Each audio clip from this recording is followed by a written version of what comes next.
All right, it's been a while, guys. How you doing? Okay, we're gonna get into it here today, just a little bit, just some updates on the couple things that are coming up here. As we look to the awards calendar here, there's not much happening this weekend. Next weekend is a little busier. We have BAFTA next Sunday, and the DGA Directors Guild will announce their winner next Saturday, so a week from today.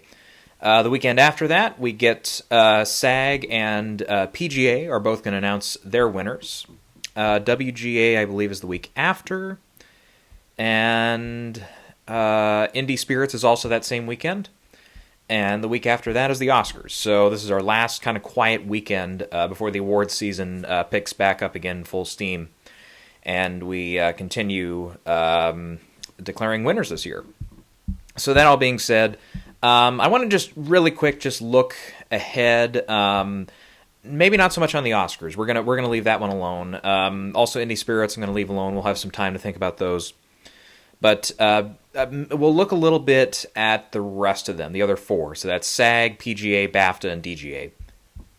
I think we'll go ahead and just go chronologically here for that. So I guess really quick we'll start with DGA. And yeah, I think I hinted. I don't know how far we got into it one of the last times we talked about DGA, but usually that first time directing category we kind of like to talk about a little bit. There's always like one or two contenders who will be nominated both here and in the feature directing category at DGA. Not so much this year. There wasn't really anybody that was like really up there. But that being said, I guess we can name the nominees there at least. You've got. Let's see.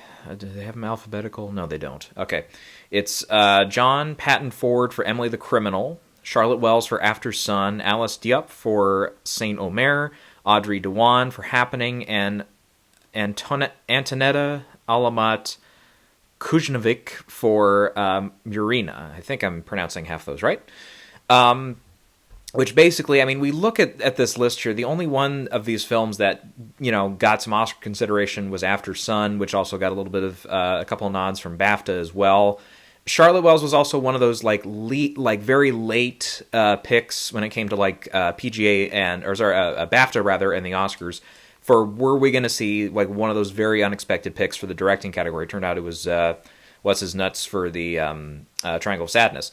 But instead it was Charlotte Wells, who some people thought maybe had a shot if it wasn't going to be Edward Berger, if it wasn't going to be Joseph Kosinski, who was a nominee here at DGA, if it wasn't going to be Sarah Polley, maybe it was going to be Charlotte Wells. But that being said, I think this first-time directing category, I think she has the best shot. Everything else, some of these films have gotten some mention through the years. Saint Omer at one point looked like it might get a nomination in the international film category. Emily the Criminal had a little bit of buzz when it opened, and then it kind of fell off. But I should say like box office buzz. It didn't really do that incredibly well at the box office, but it didn't really have a big strong presence through the award season. But I think Charlotte Wells is really the one that's going to win that one. As far as the overall film directing category, I'm really split on this because if we look at, say, what happened at Critics' Choice, The Daniels is one for Everything Everywhere All at Once. That film, even though everybody says, it swept, that one didn't pick up Best Actress. So I know there's some people that are saying Best Actress is still a real toss-up at this point between Michelle Yeoh and Cate Blanchett. I don't think so. Guys. Again, I've seen some people that are saying it's going to win editing, it's going to win screenplay, 2 acting prizes, director picture, and walk away with 6, maybe even 7 Oscars if it picks up an unexpected category. Guys, no. I've been preaching this for the last 10 years now. The big sweeping Oscar films are over. Your tops is 5. You don't win more than 5 anymore. I think The Hurt Locker was our last one to win more than 5, if I'm not mistaken. I believe it won 6, but even then I'm struggling to remember what they were. Slumdog Millionaire, I think, was our last one to get 8 or more. So I think those days are just with the preferential ballot and everything. It's I think those days are just over. They're gone. We're talking about films that came out 14, 15 years ago now almost that won that many Oscars. So it's done. I even fell into that with The Revenant. I thought maybe that one would win 5 or 6, but no deal. So that being said, if the Daniels is, though, here at DGA, I think this is really going to be close. I mean, Spielberg, I think, is the favorite here. The Danielses, I think, are in second place. But, man, I can really see an argument for both here. DGA, I think, last year, I mean, actually the last few years, DGA has not been a very exciting ceremony. Because you had Chloe win in 2020 for Nomadland, and that was a very, easy one. Last year with Jane Campion, Power of the Dog, we all knew that one. So, 2019, I think I was still a little hesitant. Sam Mendes, I think I gave the win too, but I was like, Bong Joon-ho has one more shot, I think, at being in the Oscar race still. It's here, and he didn't win it, but of course he went on to win the Oscar in the directing category. But other than that, it's like it hasn't really been very competitive the last few years. So even 2018, we all knew Roma with Alfonso Cuarón. He had that one nailed. As much as it was still a little bit of a mystery as far as what was going to happen with Best Picture in 2017, it was Guillermo del Toro's To Lose for Shape of Water. 2016, Damien Chazelle. That was a pretty easy pick. 2015, I was on the Iñárritu train, but that was a little more like, okay, is it George Miller? Is it maybe Ridley Scott? Is it, that one was a little more competitive. So 2015, I'll grant you, that was probably the last time we had a race that competitive, or at least 50-50. But yeah, right now I'm thinking Spielberg still gets the edge here ever so slightly. But the Danielses, I think, are right on the heels there. And I think, generally speaking, if the Danielses win here at DGA, I think, generally speaking, the rest of the year, I think they're in good shape for the directing category. BAFTA will be the following day. And I think BAFTA, because the Fabelmans, Spielberg is not even nominated for director, we know the Danielses are going to stand a better chance there. I don't know if BAFTA is going to go all the way and give directing to Martin McDonough or even Todd Field or somebody like that. I don't think so. I think the Danielses will just win there, but yeah, if they win those two awards kind of in back-to-back nights, it's really going to be a hard challenge, I think, at that point to say Spielberg has the advantage. I think it's going to be very difficult to say that going forward. And after that, I mean, that's kind of it for the directing race. It's just going to be the Oscar at that point. And I think, as I've been saying now for about a month and a half, 2 months, Everything Everywhere All at Once, I think it's still going to have a really good time with the Oscars there, even if it doesn't win the 5, 6, 7, even 8 that some people think it will. Let's go ahead and jump into BAFTA next. And I guess we can start... where do we want to start? I guess we can mention Rising Star first. That one, I feel like Daryl McCormack is probably the one to beat there. He was also nominated, and he's not expected to win in his category, Best Actor. So yeah, Daryl McCormack, I think. We'll kind of breeze through the tech categories here. We'll say, whether it's a one-way race, two-way race, whatever. Avatar, I think, they're going to do very well for the rest of the year in the visual effects category. I don't see that going anywhere else. Sound, I'm seeing a few people voting for either Elvis or All Quiet on the Western Front here, but I think you're all wrong. I think it's Top Gun. Top Gun, I think, will again, it's just so obvious with the sound and stuff. I think people in the voting and stuff, I think they're just going to go Top Gun. Makeup and hairstyling. Since The Whale does have, correct me if I'm wrong here, 2 acting nominations, because they gave it the 2, right? Hong Chow is here. Yeah. I was like, for half a second I couldn't remember. I know she got in at the Oscars. I can remember that, but no. The Whale, I think, with the 2 nominations, I think it's good. Even if Best Actor ends up not going to Brendan Fraser, I think makeup and hairstyling, the same way that Christian Bale didn't win in Best Actor. I don't think he was expected to win, but for Vice still picked up. No, it didn't win makeup, did it? It won like editing or something. No. Okay, I can't remember. It was makeup. I'm double checking myself here, but Vice, I believe, did win for makeup there, and preceded the Oscars where it only won the 1 award. Let's see here. Next up would be score. And again, since we don't have John Williams here, I think that really clears the path for Justin Hurwitz to win this one. Again, I'm seeing some people thinking Banshees has a shot here with Carter Burwell, just because there's kind of that that kind of factor to him where it's like, hey, he's kind of overdue because he's been nominated. Actually, surprisingly, not very many times. He's worked, with the Coen brothers many times. He's worked with McDonough now several times. And it feels like, okay, he hasn't really gotten his due. Some people think this will be it. But I think if that was the case, yeah, I think we would have seen, even though he has gotten in virtually everywhere he could, except maybe Critics' Choice, I don't sense it. Even if Banshees overperforms here at BAFTA the way Three Billboards almost arguably did, I don't see Burwell going along for the ride, so I'm going to go Justin Hurwitz in that one. In the design categories, starting with production design, this one is a toss-up for me. You've got All Quiet on the Western Front, which has a decent shot. You've got Elvis, and you've got Babylon. And all three of them, I think, are definitely in contention here. At the moment, I have Babylon. I haven't looked at this in a while. I haven't updated it in a while. So even though it was kind of weird, I looked at it again last night, and Babylon has the same three nominations at the Oscars as it does at BAFTA. Perfectly mirrors each other. Which I guess, in retrospect, we probably should have seen coming, but oh well. I think it's weird because it does feel like, okay, it still had, its popularity with some voters. It was still halfway expected to be, a nominee for like Best Picture and stuff. I still think it's got some pedigree to it, and I think, again, some of the people that are most passionate about it, they like some of these technical aspects. So I think that could be part of the reason why it could win here. Elvis, on the other hand, it doesn't really have an obvious category to award it. If Critics' Choice and previous BAFTA years have told us anything, they do like to spread the wealth, so I can definitely understand Elvis being the winner here, and I probably will end up switching to it. Babylon did win at Critics' Choice for this category, so there is some precedence for that. And then you got All Quiet, which, you remember 1917, even though that was, again, kind of overperforming with its wins at BAFTA that year, one of them was for production design, and I went along for the ride on that one and got it wrong. But even that being said,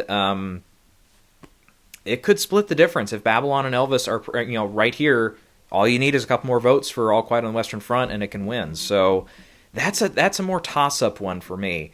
But at the moment I have Babylon, I'm probably going to switch it to something else, though. In costume design, this one I do have Elvis to win. So again, maybe it might just win both. Some people have been saying that's also going to happen in the Oscars, because that's actually, I believe, the only two categories that like Moulin Rouge won, which Moulin Rouge is kind of like Elvis this year, where it's got a lot of the same nominations in a lot of the same categories. So that could happen. That could easily happen. Babylon, I think, is a close second here. But it's probably going to come down to those two when it comes to this. Film editing, Top Gun Maverick is my pick. I know it didn't win it at Critics' Choice, but I'm still going to pick it to win. Cinematography, this is a weird one, because you do have, three of the nominees from the Oscars are here, Elvis, All Quiet, and Empire of Light. But I don't know. I can see Top Gun still winning this. I can even see the Batman is the only other nominee here. I don't see the Batman winning, but All Quiet I can see winning, especially if it becomes. I think it is right now the front runner for the Oscar right now, at least by Gold Derby standards. I haven't checked IndieWire to see what they're thinking for this category, but they're probably somewhere between Elvis and All Quiet. Elvis, I feel like if it's going to win here, I think we need the same way that like Ruthie Carter, some of the buzz right now for her maybe winning costume design when it comes to the Oscars is its history, because it's the second, it'll be the first repeat winner who is an African-American costume designer and all that, which, if the story spreads, okay, then I can definitely see that happening. Elvis would be our first female cinematography winner, so... I feel like, especially after the nomination, some of the buzz started to generate for that. It could happen. So that one is, again, a toss-up here. I think All Quiet, Elvis, and Top Gun are all in the mix for that one. At the moment, I have Top Gun, but I can be swayed here. I can be swayed to move to somewhere else. Let's do the feature categories next here. For film not in the English language, yeah, now that Triple R is kind of done, I don't think there's really any categories left for it.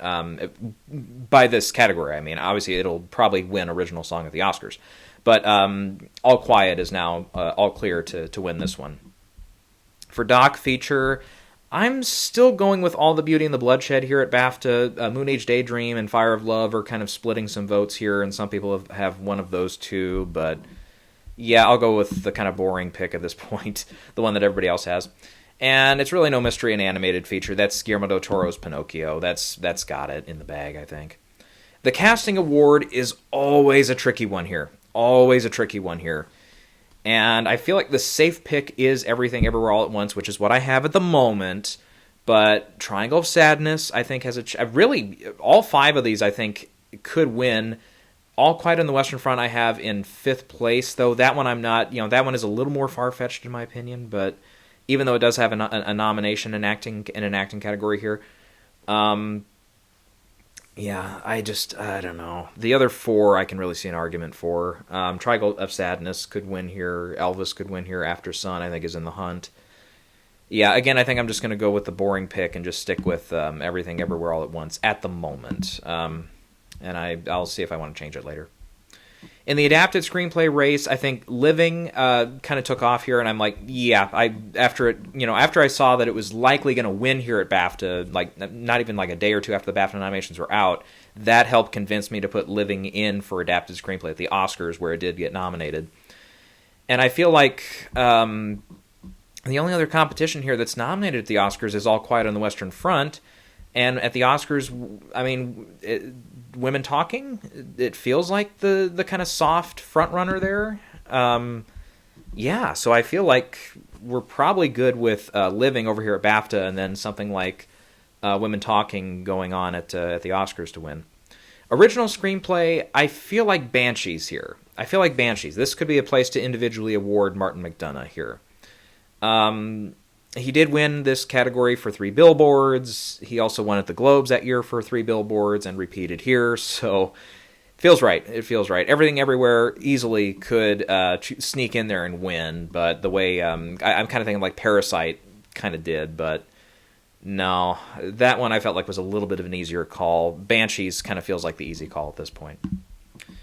Getting to the acting categories. Supporting actress, I think there's a chance that Angela Bassett will be in sweep mode by then.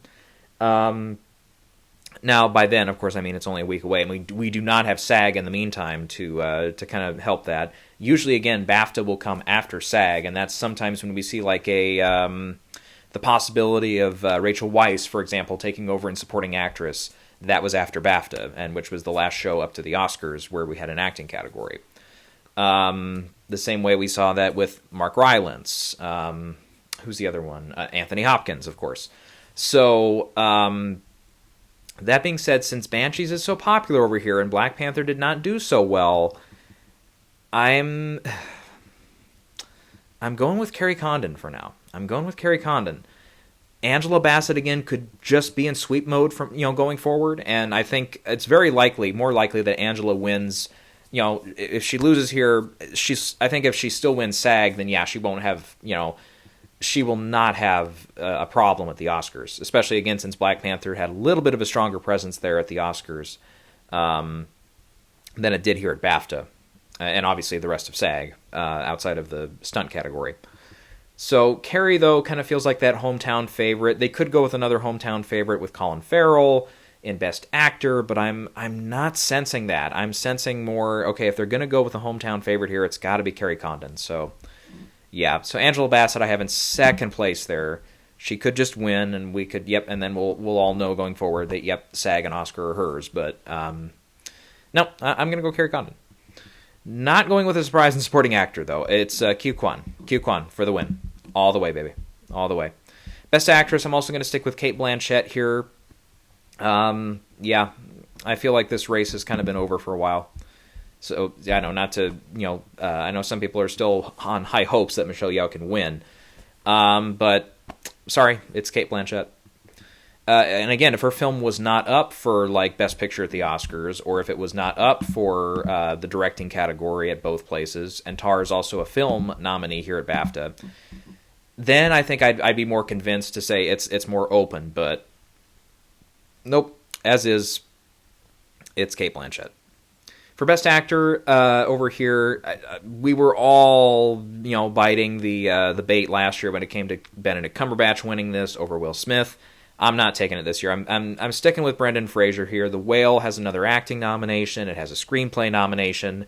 Generally speaking, it has the support it needs. I'm going to remind myself here. Last year, King Richard at BAFTA, obviously it had acting nomination there. But it also, where else was it nominated there?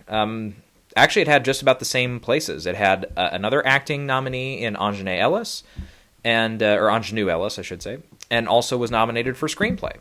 So I'm seeing the same thing here. I'm seeing Brendan Fraser continuing here. He didn't win at the Globes, which again, I think in retrospect, we all say, yep, that's just because of the politics of it.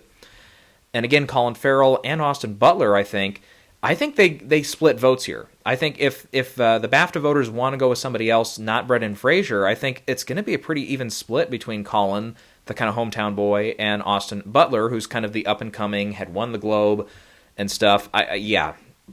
And I can even see a couple votes still going to Bill Nighy, another hometown favorite here. But no, I'm sticking with Brendan Fraser here. I'm going to stick with Brendan Fraser. In the directing category, again, since we do not have Spielberg here, they could go Martin McDonough. They could surprise us and go with him. Edward Berger also not nominated to the Oscars, very surprisingly, I think. But I'll tell you what, All Quiet did very, very well here, led nominations. So if they want to give it a big category and they're not feeling it on the Danielses, I can see them going with that. But no, that being said, I'm going with Everything Everywhere All at Once there.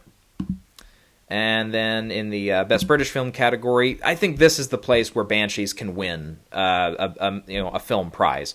We did see Three Billboards win both Best Film and Best British Film. So that could be. If they're not going to go with it here, if they're going to go with it only in Best Film, then I think Living and After Sun have the best chance of the other nominees, I should say. Those two. But that being said, Living, I think.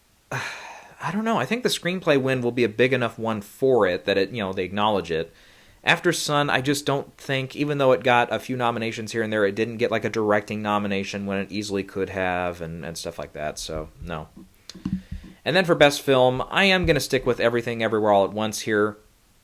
Don't forget, though, BAFTA for the longest time, they have, and, going back to last year even, they have struggled with lining up with that Best Film category. That has really been a soft spot for them in recent years. Let's just to kind of go over it again. Power of the Dog they went with last year. They were wrong. Coda wasn't even nominated for Best Film. Nomadland, that lined up. 1917, that did not line up. Roma did not line up. Three Billboards did not line up. La La Land did not line up. The Revenant did not line up. Boyhood did not line up. 12 Years a Slave is your last one. 12 Years a Slave, Argo, The Artist, King's Speech, they were on a streak before then, so yeah. But Nomadland was the first time in a while they had lined up with Best Picture, so there you go. And this year, if it's not Everything Everywhere All at Once for Best Picture, and it's not Banshees, which at that point you're kind of left with The Fabelmans as a very distant third at this point, I feel, since it didn't do extremely well in the tech categories at the Oscars. Yeah, I think it's kind of come down to that. But that being said, though, I don't quite see Banshees winning as much. I can see it winning screenplay, winning an acting prize, and so on. But to win both film, British film, and an acting prize, possibly even a directing prize, and on top of it winning screenplay, and maybe a tech nominate or a tech win with like a score or something. I don't know if BAFTA's going to go all out for it. I don't know if this is like 1917 to them. I don't think so. No. So, yep, Everything Everywhere All at Once for film for me as well at BAFTA. Okay. The next thing would be PGA, which is going to be 2 weeks from today. And PGA, just really quick, for the other categories there, documentary feature, since we do not have All the Beauty and the Bloodshed. I think Fire of Love is kind of the easy pick there. Del Toro's Pinocchio, I think, again, will win in animated feature. And for the film category for PGA, I'm kind of looking at the nominees here, and Everything Everywhere All at Once, I think, will win. Banshees, I have in second place, but that's actually in fourth, according to Gold Derby's odds. They have Top Gun Maverick in second, which kind of feels like a stunt pick at this point. I have it in fourth place for myself, so I have those two flipped. I have Fabelmans in third. But yeah, I just...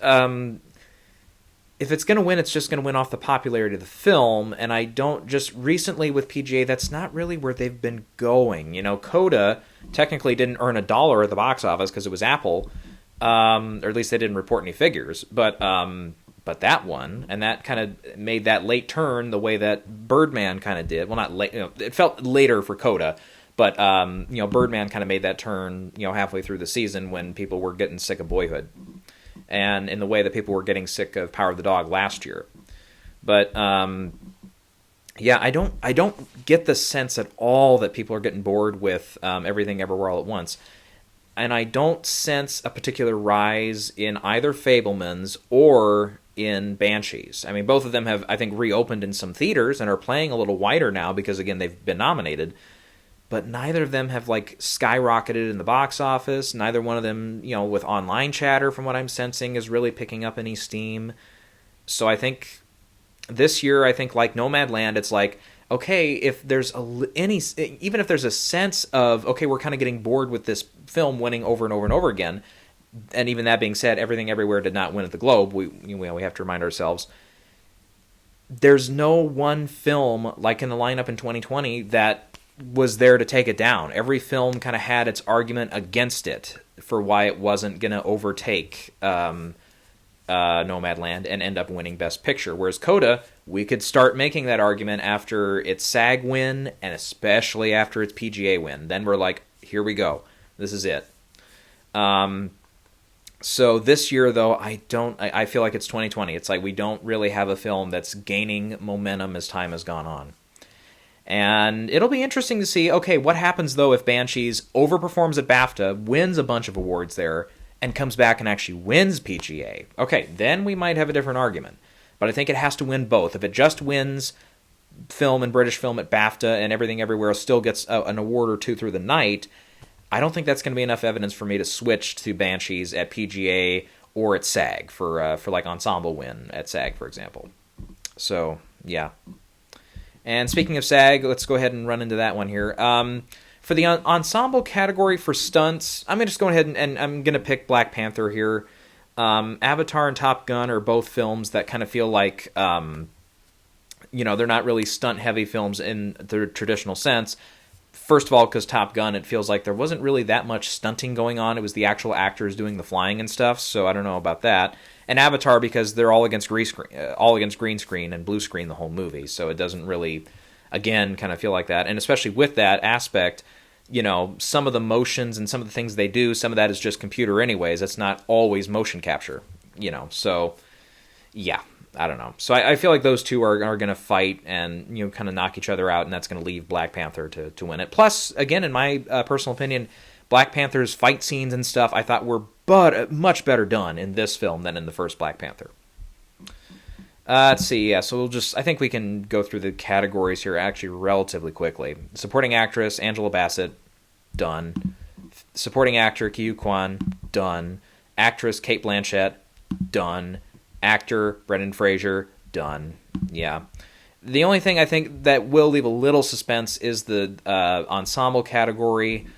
Even that being said, Babylon and Women Talking are kind of glad they're in, and that's about it. Both of them are not nominated anywhere else at SAG. Fabelmans, again, feels like it's been fading. I think it's glad to be counted amongst the ensembles here, but I don't see it winning. It's really going to come down to Banshees and Everything Everywhere All at Once, because Everything Everywhere probably has that win in supporting actor. So there you go. Banshees, I don't think has a win for the night. It's kind of like Once Upon a Time in Hollywood, kind of, I had picked that one to win ensemble that year, but it didn't happen.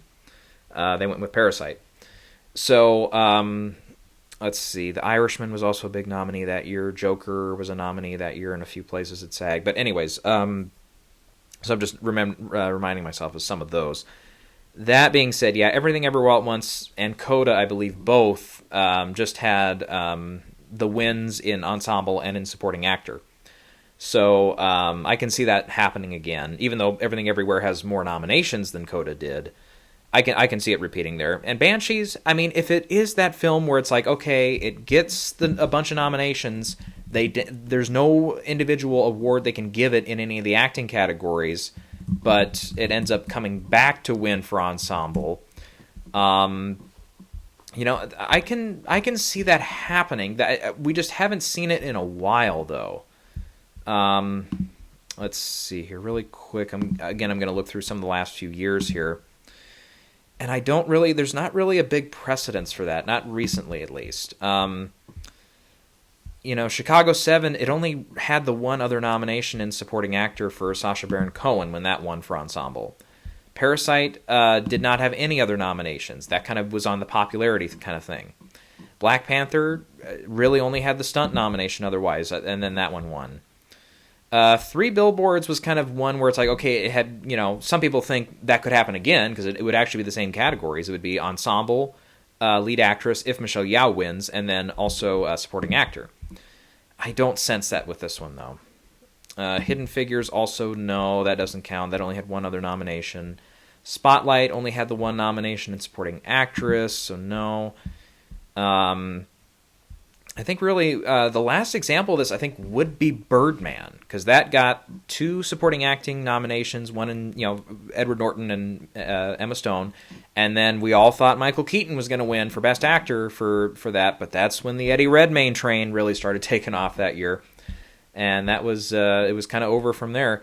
But that would be the last one that I can think of, where it's like, hey, here's a film that gets a bunch of nominations.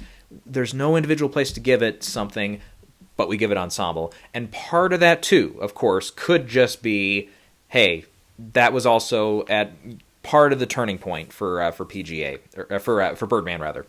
Because if I remember right, that year PGA was first, and that surprised us. That was like, Birdman? Wow, okay, interesting. And then SAG, and then we're like, oh, here we go. So then I think that's when everybody started going away from Boyhood. DGA, I think, was our last place where it's like, yep, here we go. It's going to be Inarritu, and it was. There you go.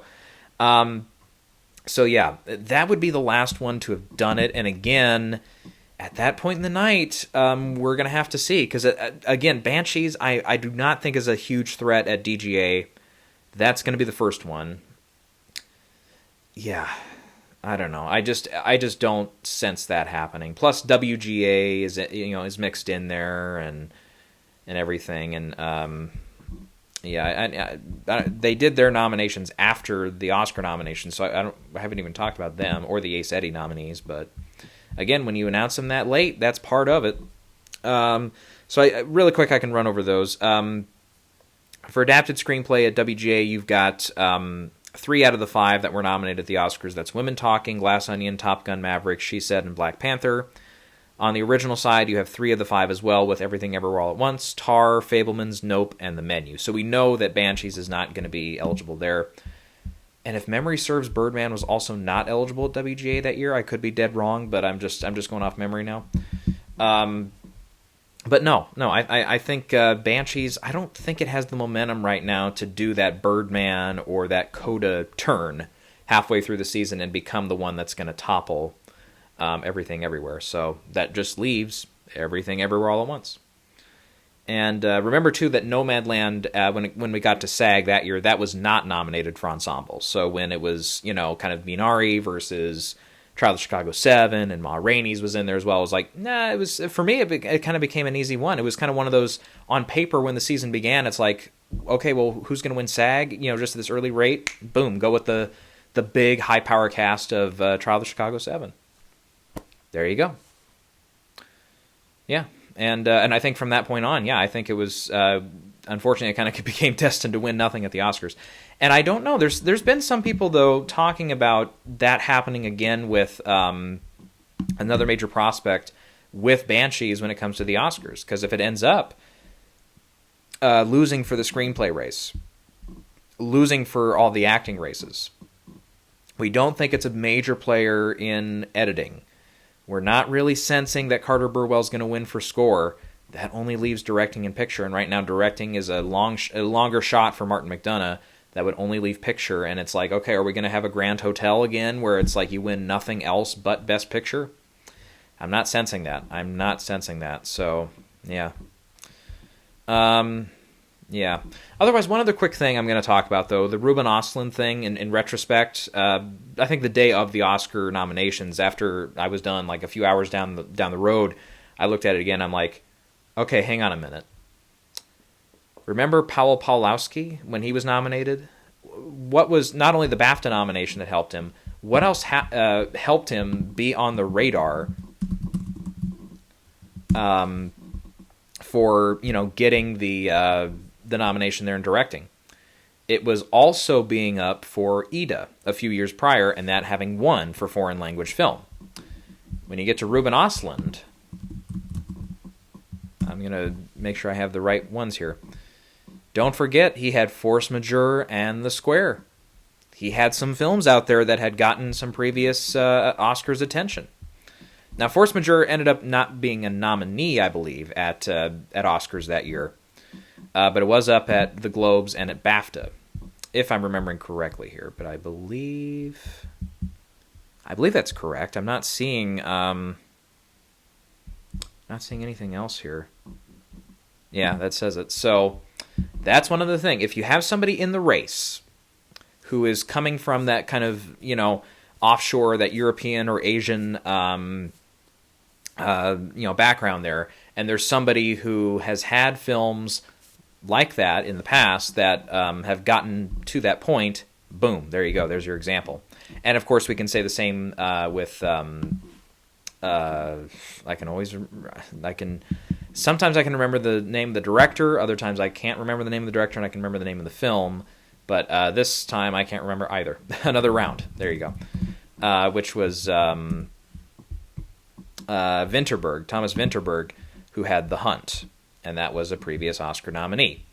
So, yep, there you go. I think it's not so much, just going forward for that directing category, it's not always, okay, who's your film, filmmaker from that corner of the world who is, who's got a film that's in contention maybe, or that is also nominated to BAFTA. It's also, okay, has this director done stuff in the past that has ended up nominated in the documentary or the international feature category before? That's where we're gonna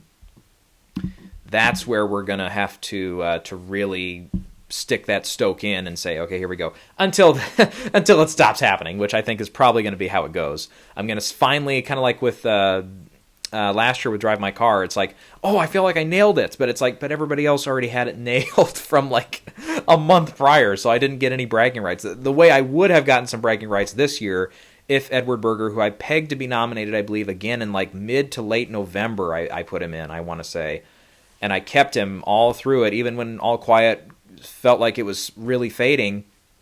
Yep, there it came. And I felt like, okay, this is it. I'm going to finally get some... Oh, shit, he's not in. So, yep, I'm just going to have to remember that for next time, too. Let's see. And then, I think another round. If we had 10 films in 2020 that could have been nominated for Best Picture, another round probably would have been a nominee. So, like Drive My Car last year, not only put that film in for directing, put it in for picture, too. So I think that's going to be the rule going forward there. And Andrea Riseborough, I don't know. I know I didn't want to talk about it because I haven't done any research into it. I didn't see what exactly was going to be done or was planning to be done or what has been done. But supposedly there were some investigations that were going to be done into like her nomination and stuff, which I kind of, even though I didn't predict it, even though I was, skeptical of it and stuff, and I didn't, think it was going to happen, I didn't feel, amorous toward. I didn't feel like, what's the word I'm looking for? I didn't feel like antagonistic against her nomination. I didn't feel like, oh, this is some bullshit. She rigged the system. No, I didn't feel that. I was like, hey, it's a grassroots campaign. The same way we mentioned Sally Kellerman, or even years before that, American Graffiti, up to a point, was a grassroots campaign. It got to you finally had to get to the Golden Globes before that one. They're like, I think it was Universal. They're like, oh, this is an awards contending movie, which is fair because that year I believe they also had The Sting, which they thought was going to be their big player, and it ended up being their big player. It won 4 or 5 Oscars, but and also was also a great movie. But no, it was like with American Graffiti, it's like it wasn't on their radar. The same way I think To Leslie, for whichever distributor that was, who I don't know who that is off the top of my head, they slept on that one. They slept on it, and yeah, it ended up happening. So yeah, that one, I don't know. That one, we'll have to see. We'll have to see what the fallout is. But I know, yeah, there was supposed to be an investigation that was supposed to happen, or a smaller one that did happen, and they just gave up on it. Just because, and again, I feel like the public, generally speaking, even within the Academy, I didn't get a lot of dissent the day after the nominations or anything. I didn't get a lot of buzz of, how dare she be nominated and stuff, or, we need to look into this. I didn't get that sense, and I don't really know why it was called for. It's like, hey, it's a grassroots campaign. They don't happen often, but when they do happen, it happens, Yep. I don't know.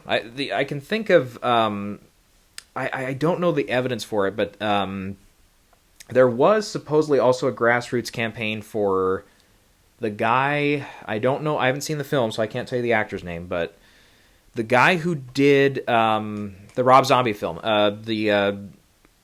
it's like a trilogy he did. It's the second one, The Devil's Rejects, I think. Or was it House of a Thousand Corpses? I've seen House of a Thousand Corpses. I have not seen Devil's Rejects. And I don't remember House of a Thousand Corpses having like an Oscar-worthy nomination in it. So it had to be Devil's Rejects. I remember I've heard some rumblings that yes, there was kind of a grassroots campaign going on there where the studio wasn't really, pulling for it. They weren't really putting the money down, and it was him and a few others kind of like online that were saying, hey, put this guy in for Best Actor or Supporting Actor, whichever he would end up being in. And that didn't happen. You could argue even Robert Downey Jr. kind of had kind of a grassroots campaign going from fans a few years ago for Avengers Endgame. They ended up, I think, biting the bullet and saying, okay, let's put him into supporting actor, which I think he was the lead actor in the film. I feel like he would have campaigned in lead actor, but which ended up being kind of a stacked category anyway, so it was kind of moot at that point. But they ended up, kind of saying, hey, let's do it. I don't think it was the same way with, like, Devil's Rejects and everything. So sometimes these grassroots campaigns, we hear about them, and then they don't happen. They don't turn into anything. Even if we think further back, there was even Shelley Duvall, I think, had a couple nominations through that season, mostly at, like, Caesar or, like, some of those other overseas awards, where she had gotten some Best Actress consideration for, I think it was Three Women was the name of it. Even like critics' prizes, she got a couple. Roger Ebert, I remember they did a special where they were talking about like overlooked performances, and he cited hers. Shelley Duvall's in that film and stuff. And I haven't seen the film, but just the clips I've seen, I'm like, hey, yeah, it looked like she was doing a really good job in that. And mostly people today know her for being kind of a, just kind of a, looked down upon actress because of her performance in The Shining, which, again, many will argue that wasn't her fault because Kubrick was kind of basically being, emotionally abusive toward her and stuff with the way he was directing her and making her do multiple takes and everything. It's a thing. It's a debate, I think. But anyways, that all being said, as far as this one, I don't think I really have much to add to this one. I didn't really understand the outcry. I'm going to put outcry in quotes here because I'm like, I don't think there was that big an actual outcry over why the hell was she nominated. It's like, no, it's like as far as I've heard, I've not heard one person who has seen the movie say it was a bad performance. It's not, in the same way it's like some people say, ooh, Judi Dench, in Belfast, she kind of stole a nomination from Katrina Balfe. Or the same way some people this year, including myself, say, Judd Hirsch, what the hell is he doing here? For a one-scene performance. I can at least understand with Judi Dench. It's like, okay, not only is she a previous winner, which sometimes they like to stick in these categories, if they have an open slot. But it's also like, okay, she actually did have some, a couple good moments here and there in Belfast, too. It's not like she was just there. Judd Hirsch, it felt like he was just there. He had one scene, and he wasn't, I don't think, particularly great in that scene. He was just there, and he did the scene, and he left the picture, and you never hear of him again. Fuck it, he's nominated. I don't know. I don't get it. So again, I remember I said that day of the nomination, I'm like, what does Paul Dano have to do to be nominated? At this day, I don't know. It was what I said early on in the season when I was like, thinking he was going to get in. I was like, at least unlike Love and Mercy and a couple of those other films that people thought he might be nominated for, it's like, not everybody was watching Love and Mercy that year. Everybody was watching The Fabelmans this year, though. But evidently, yep, I don't know. Let's see. While we're on the topic, is there any other day of nominations that I've looked at in retrospect and that make me say, oh, now it makes sense or something? I don't know. I'm kind of peeking through here again, but nothing that came top of mind. I'm probably going to go to my grave not understanding why Top Gun Maverick is a nominee here for adapted screenplay and something like The Whale is not. What else? I don't know. There's not really...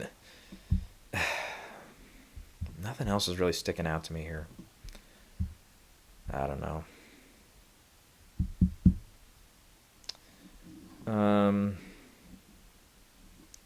Maybe Decision to Leave in the international feature category, because that one had just gotten so much praise and stuff. But I think that one was just, at the end of the day, you had passionate, everybody in that branch or whatever was generally voting for All Quiet on the Western Front. You had your passion picks with Argentina 85, with Close, with The Quiet Girl, with EO, and with Decision to Leave, and then maybe Saint Omer or maybe a couple other ones here and there. It's like you had a lot of those passion votes that were just really split, and it ended up being just enough of them were passionate enough for those other four that Decision to Leave couldn't get in. I suppose that could be it, but yeah. I don't know. Otherwise in the Best Actress category, no. Again, some people were saying, what about black women in this category and stuff? Because both Danielle Deadwyler and Viola Davis were left out. And I don't know. Again, I don't know if that's obviously. I don't think that's Oscars So White, or in this case, Oscars So White/Cuban, because you do have Ana de Armas in there as a. Again, is she a person of color? I don't know. Somebody else will have to tell me that. And elsewhere, you've got Brian Tyree Henry, you have Hong Chow, who I think people, again, will count as a person of color. You got Q Kwan, you got Stephanie Sue, you got Angela Bassett, you got Michelle Yeoh, and everything. So it's like, yeah, I don't know. But as far as that goes, yeah. And I think, again, in retrospect, it's like we were saying, it's like, especially with Till, it's like, okay, it was the only nomination it was expected to get. Eddie Redmayne couldn't get in, and I was correct in that call, but I didn't know that was going to be across the board in Best Actress as well. And at the same time, you have something like Paul Mescal for After Sun, which was not expected to get anything else. Some people thought it could sneak into screenplay, but that got in. Blonde, I had expected it to also get a makeup nomination. Didn't happen, but it got the Best Actress nomination. Bardo, I didn't expect that to get anything. Ended up in cinematography. Empire of Light, I knew that one was really going to struggle. If it couldn't get into cinematography, it was definitely not going to make it anywhere else. Ended up in cinematography. I would count, when we get to the tech categories, those I count a little less so, because it's like almost every year there's one or two films that get that one technical nomination and nothing else. Mrs. Harris Goes to Paris is an example of that this year. Triple R, even though, again, that one I don't know what else it was going to vie for, if not, Best Picture, a major category like that. But I hadn't heard as much buzz about it, and it wasn't long listed, I don't think, in any of the other tech categories. Visual effects, sometimes we see those one and dones, but that actually didn't happen this year. The Batman had multiple nominations, All Quiet had multiple nominations, Black Panther did, Top Gun and Avatar both did. But yeah, some of those weird ones, though, when we get to the acting categories. To Leslie is another one that is one and done. Living, I thought for a while might be one and done with just Best Actor. Causeway ended up being one and done. So, I don't know. There's not always a rhyme and reason to it. That's all I can say. Now, with Viola Davis, that one is a harder one, other than just, personal... just a personal thing of kind of like Taron Egerton. It's like, okay, if you get a sense early on that it's not going to happen, just stick to your guns. Even that being said, living with screenplay, I did the same thing. I was like, early on, I'm like, I'm not sensing it for screenplay. Last second, put it in, and it paid off. But with Viola Davis, it did not. At least Ana de Armas, I can say, at one point in the season, I had her in, at least. And then I took her out, and then, from there it was, kind of, then she wiggled her way back in, and she ended up getting nominated, but yeah. All right. Yeah, I haven't done a video in a while, guys, so I felt like, getting some of this off my chest and definitely moving on with that. But, yeah, I think we'll go ahead and wrap up for now. I will consider through the week here for BAFTA to see what other picks I have. To see if I change my mind on anything. If I do, I'll come back and we'll get that updated. And if we see, if it's not Spielberg or it's not the Daniels, is for directing, I think we'll come back night of or the day after for DGA and we'll recap what happened there. But yeah, again, at this point, I'm going to go Spielberg for DGA. PGA, I'm going with Everything Everywhere All at Once. BAFTAs, I think they will like Banshees. I don't think they'll love it. I think we'll see some splits there between the various categories. And then SAG, I feel like Everything Everywhere All at Once will win Ensemble and probably one other one. Banshees will struggle a little bit more, but yep, I think that's what I got for now. So we'll go ahead and wrap it up, and we'll see you next time.